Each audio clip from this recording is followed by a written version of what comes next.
Hello, আসসালামু আলাইকুম। আপনারা সবাই কেমন আছেন? আশা করি আল্লাহর অশেষ রহমতে অনেক ভালো আছেন। আমিও ভালো আছি এবং আমার পরিবারও ভালো আছে। তো আজকে চলে আসলাম চন্দ্রিমা উদ্যানে। আর চন্দ্রিমা উদ্যান ঢাকা শহরের প্রাণকেন্দ্র বলতে পারেন। সংসদ ভবনের পাশে এটি অবস্থিত।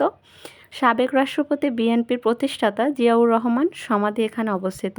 আর সমাধিকে কেন্দ্র করে মাজার কমপ্লেক্স প্রতিষ্ঠিত করা হয়।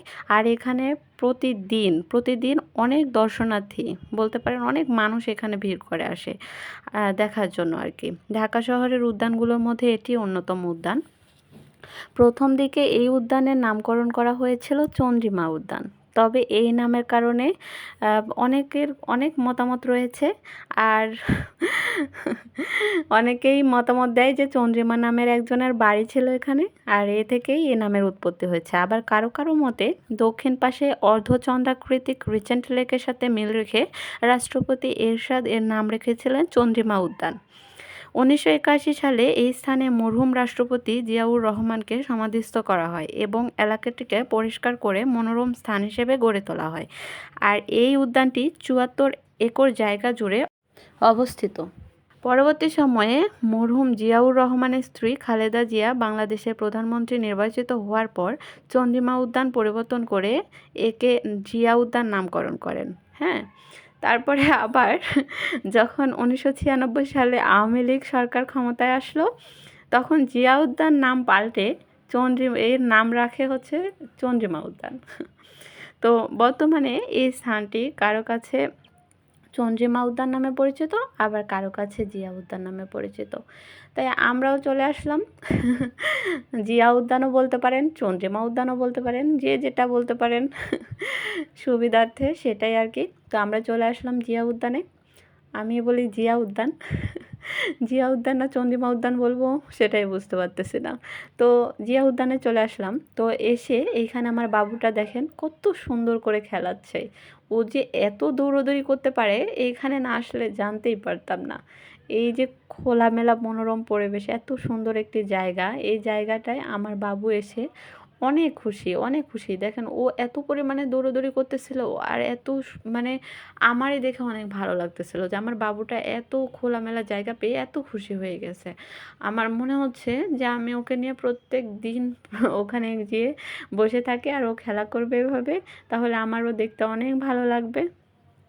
তাই কিছু না ভেবে এখানে চলে আসছি। আর এই যে বাবুকে নিয়ে এখন খেলা করতেছি, দৌড়াদৌড়ি করতেছি, অনেক মজা করতেছি। তো আপনারাও এখানে আসতে পারেন, এসে অনেক মজা করতে পারেন বাবুকে নিয়ে। আপনাদের যাদের বাবু আছে তারা অবশ্যই এখানে আসবেন।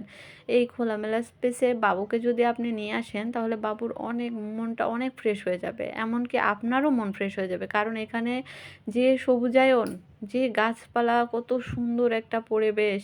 আর এই পরিবেশে আসলে কিন্তু মনটা অটোমেটিক্যালি ভালো হয়ে যায়। হ্যাঁ, তো এই যে আমরা আসছি, আমাদের এই মন অটোমেটিক্যালি ভালো হয়ে গেছে। তো এই যে আসছি এখানে, এখানে অনেক মানুষ আসছিল। তো ওর বাবা আমাদেরকে আইসক্রিম কিনে দিয়েছিল, তো আমরা আইসক্রিম খাচ্ছিলাম আর যাচ্ছিলাম। তো এই যে আমি আইসক্রিম খাচ্ছি আর আপনাদেরকে এসব দেখাচ্ছি। তো এখানে আবার লেক, এই যে লেকটা দেখতে পাচ্ছেন, এই লেকটা আপনার অনেক সুন্দর। আপনাদেরকে তো বললামই যে এটা হচ্ছে ক্রিসেন্ট লেক। তো এই লেকটা অনেক সুন্দর। আর ঢাকা শহরে এই মানে এরকম একটা পরিবেশ সবাই চায় যে এখানে ঘুরতে যাবে, একটু মজা করবে। তো এরকমই আর কি, জায়গাটা অনেক সুন্দর একটি জায়গা। আমার তো অনেক ভালো লাগছে এখানে। আর আমি মাঝে মধ্যে এখানে যাই, অনেক ভালো লাগে। মাঝে মধ্যে বলতে গেলে আমরা প্রায়ই যাই, প্রত্যেক শুক্রবার করেই যাই। আর আজও চলে আসছি। অনেক ভালো একটা পরিবেশ, আমার অনেক ভালো লাগে। এই যে দেখেন পাশে সংসদ ভবন দেখাই যাচ্ছে। তো এখানে রাস্তার পাশে আমরা গাড়িটা এখানে পার্কিং করে রেখেছিলাম। রেখে আমরা চন্দ্রিমা উদ্যানের ওই পাশে গিয়ে ঘুরে ফিরে তারপর আবার চলে আসছি এখানে। তারপরে তাসিনের বাবা তাসিনকে নিয়ে একটু ঘোরাঘুরি করতেছিল, কারণ এতক্ষণ অনেক দৌড়াদৌড়ি করছে, বাবুটা অনেক ক্লান্ত হয়ে গেছে।